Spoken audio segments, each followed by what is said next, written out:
ಬೆಳಗಾವಿ ನಗರದ ಕ್ಯಾಂಪ್ ಪ್ರದೇಶದ ಸಂಚಾರಿ ಪೊಲೀಸ್ ಠಾಣೆಯ ಆವರಣದಲ್ಲೇ ಅಪರಿಚಿತ ವ್ಯಕ್ತಿಯ ಶವ ಪತ್ತೆಯಾಗಿರುವುದು ನಾನಾ ಅನುಮಾನಗಳಿಗೆ ಕಾರಣವಾಗಿದೆ.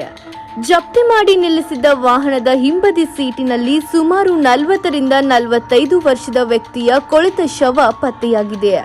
ಸುಮಾರು 15 ದಿನಗಳ ಹಿಂದೆ ವ್ಯಕ್ತಿ ಮೃತಪಟ್ಟಿರುವ ಶಂಕೆ ಇದ್ದು ಶವವನ್ನ ಬೀಮ್ಸ್ ಆಸ್ಪತ್ರೆಗೆ ರವಾನಿಸಲಾಗಿದೆ.